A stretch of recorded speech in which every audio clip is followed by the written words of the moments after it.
पकना है दसना। हाँ जी। अस्सलाम वालेकुम वालेकुम।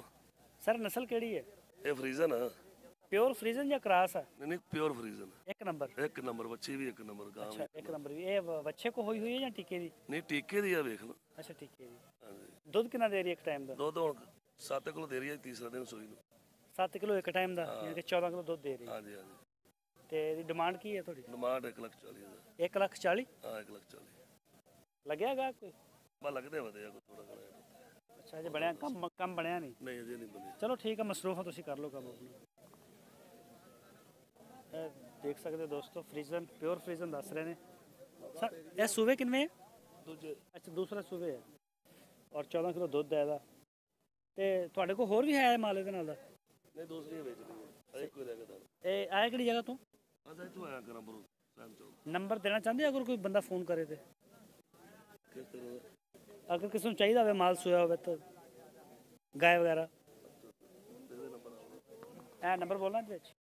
0301 ਹਾਂਜੀ 79 43 520।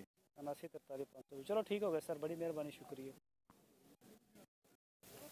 ਇਹ ਦੋਸਤੋ ਇੱਕ ਹੋਰ ਗਾय ਹੈ ਇਹਨਾਂ ਦੇ ਕੋਲ ਸੂਈ ਹੋਈ, ਔਰ ਉਹਨਾਂ ਨਾਲ ਕਰਦੇ ਗੱਲਬਾਤ। अस्सलाम वालेकुम सर। वालेकुम। सर की नाम है अपना? मेरा नाम मनीर अहमद। नज़दीक करके बोलो जरा। मनीर अहमद जी। ਇਹ ਕਿਹੜੀ ਨਸਲ ਦੀ ਗਾय लेके आए? ये विलायती जी। सर प्योर वलैती है या ये क्रॉस भी है? ये प्योर विलायती। प्योर वलैती। हाँ जी। दुध कितना दे रही है? दो तकरीबन 12-13 लीटर एक टाइम का? दो टाइम का।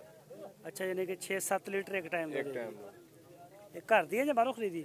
बाहरों खरीदी है। सही। ਤੇ ਮੰਗ ਕਿੰਨਾ ਰਿਹਾ ਇਹਦਾ? ਡਿਮਾਂਡ ਕੀ ਹੈ? 1.5 लाख रुपये। 1.5 ਲੱਖ? हाँ जी। ਲੱਗੇ ਪੈਸੇ ਅੱਗੇ ਕਿ ਨਹੀਂ? हाँ जी लगते हैं। ਕਿੰਨੇ ਕੁ ਲੱਗ ਰਹੇ ਨੇ? बस लगी जा रहे हैं जो लगते हैं आले दुआले। ਠੀਕ ਹੋ ਗਿਆ, ਇਹ ਤੁਸੀਂ ਨਹੀਂ ਦੱਸਣਾ ਚਾਹੁੰਦੇ। ਸਹੀ। ਤੇ ਨੰਬਰ ਦੇਣਾ ਚਾਹੁੰਦੇ ਹੋ ਕਿਸੇ ਦੋਸਤ ਨੂੰ ਅਗਰ ਜ਼ਰੂਰਤ ਹੋਵੇ ਤੇ ਵਲੈਤੀ ਮਾਲ ਦੀ ਦੇ ਸਕਦੇ ਹੋ? बिल्कुल दे सकते। ਨੰਬਰ ਬੋਲੋ ਆਪਣਾ। 0306 ਹਾਂ ਹਾਂ 0790 860। ਸਹੀ। ਤੇ ਕਿਹੜੀ ਜਗ੍ਹਾ ਦਾ ਨਾਂ ਥੜ ਲੱਗਾ? छोना वाला 160 मुराद। अच्छा, छोना वाली साइड तो हाँ है। जी। सही है, चलो ठीक हो गया सर।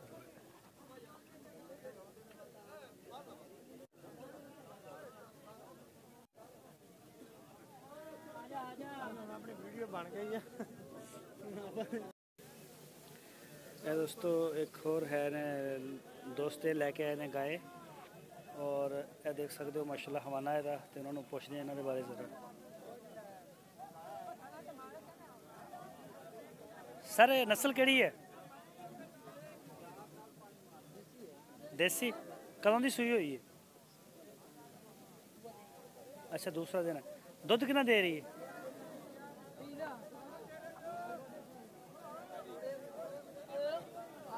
एक टाइम का?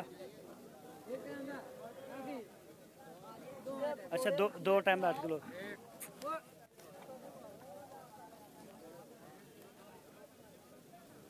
की डिमांड है थोड़ी दी? की मंग रहे हैं?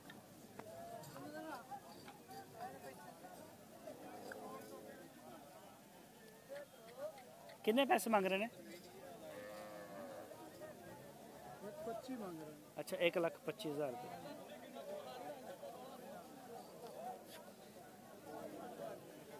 दो जानवर बंदे रहते हैं, काफ़ी ट्रैवलिंग करते हैं, कुछ थोड़ा तंग भी आ जाते हैं, तो थोड़ी दुश्वारी होती खड़े होने च। 1,25,000 रुपये मंग रहे हैं, लेकिन मजीद साड़ी उन्होंने गल नहीं हुई।